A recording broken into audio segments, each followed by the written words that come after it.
Hello, welcome to my YouTube channel. This video is the first of hopefully more meal prepping videos for you.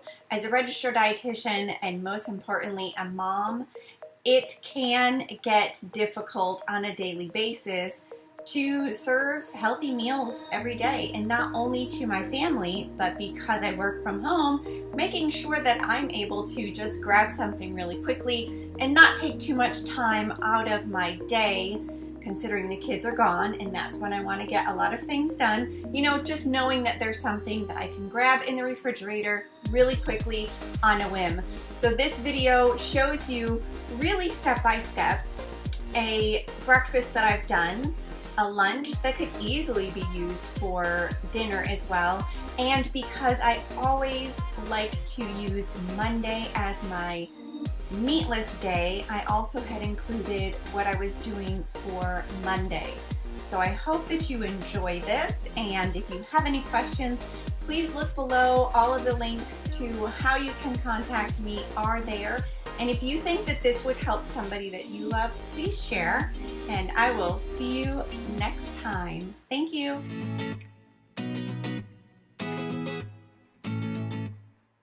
Measure out 1/2 cup of oats per each container that you are preparing your overnight oats.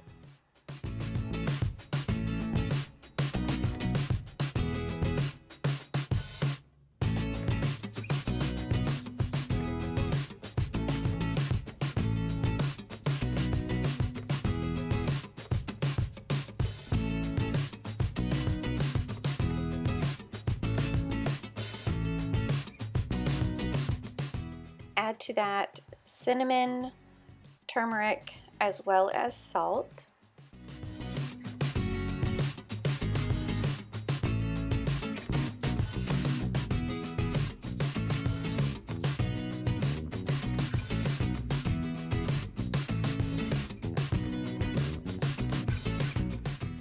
Next, add some chia seeds. You could even add flax if you don't have chia seeds.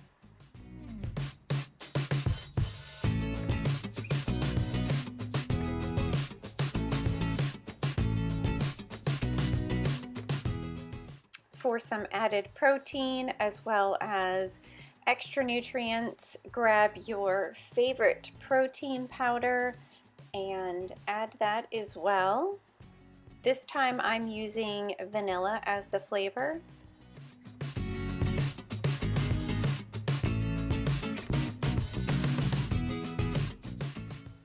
Most of the liquid that I'm using this time is a chocolate almond milk, and I use the unsweetened.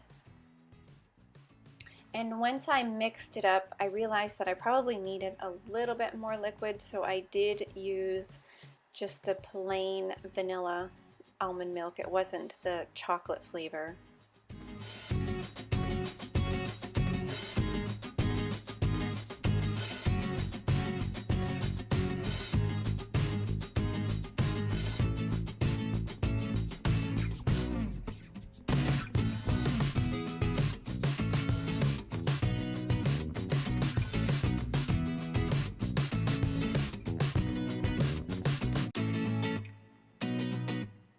And really, as far as any liquid that you use, just get it to a consistency that you think you're going to like. The oats are going to soak up a lot of that liquid, but I don't like my oats really dry, so that's why I did end up adding a little bit more. Top it off, and it will sit in the refrigerator overnight. The next thing that I had prepared after I did the oats was my chicken. I buy my chicken from Costco. They have a great, rather large pack. It's usually about 4.5 pounds of chicken, and I only use maybe 2.25 pounds. So, and it is the organic chicken. And how I cut the chicken is I get rid of a lot of the little extra pieces of fat because I just don't like the way that it cooks up. I don't like the texture of it. And then I also will take a slice through the thicker part of the breast and almost butterfly it so that it becomes 2 pieces of chicken.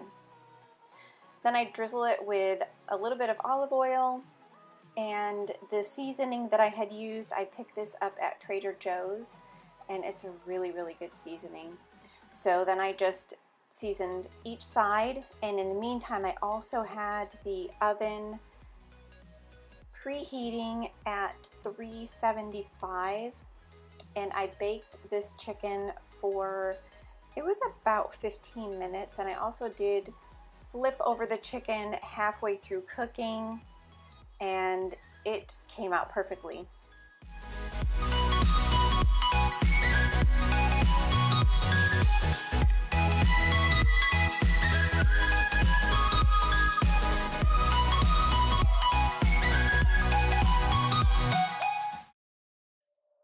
Was done cooking, I got my vegetables ready, so I put the foil on the baking dish, and again, these are vegetables that I buy from Costco.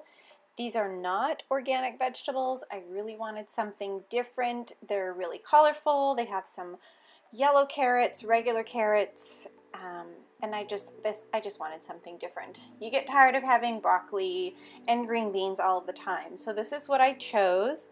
They are frozen, so I just tossed them on the pan, threw some olive oil on them, and again I used the same seasoning. And before I put them into the oven, I turned it up to 400 degrees because I like to have these roast a little bit of a higher temperature as opposed to what I cooked the chicken on.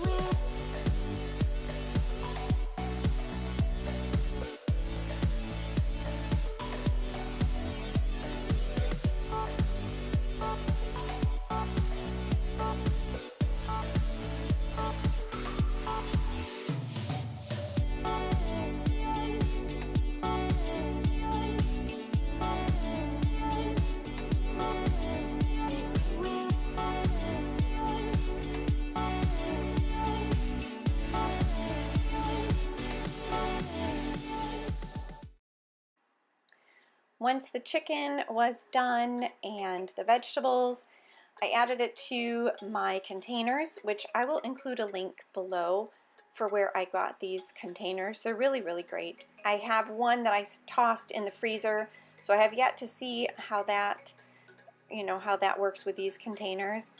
And in addition to the vegetables that I roasted, I also put in some raw sliced red peppers that actually warmed up really nicely to a really perfect crisp.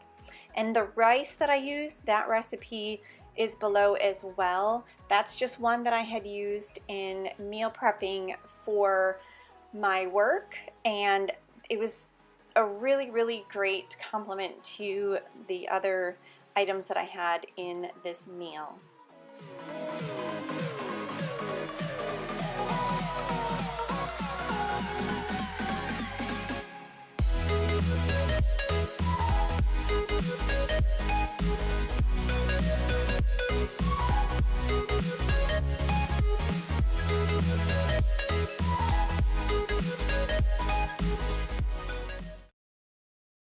Okay, as I had mentioned in my intro, I also put together a meatless meal, and as you can see, those are the spices that I used to mix with my almond butter.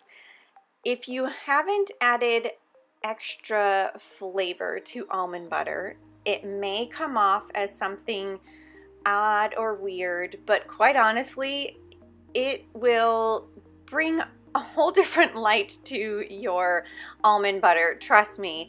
And if you don't think that these seasonings are going to go well, just try 1 or 2 at first, maybe just the cinnamon and then the turmeric.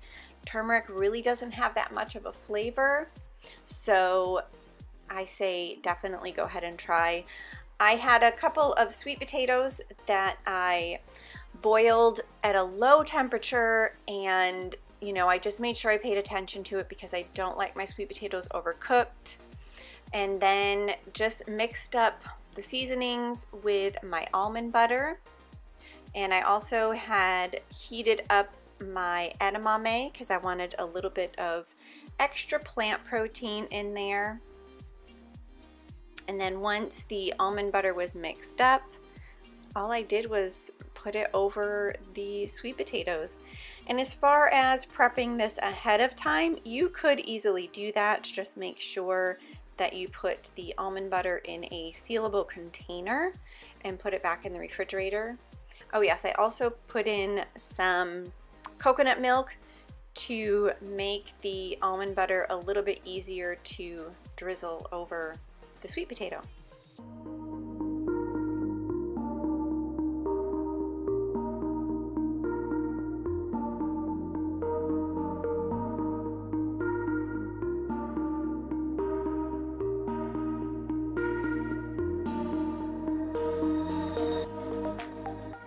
Definitely give this one a try. I would really love to know what you think. So until next time, I'll talk to you soon.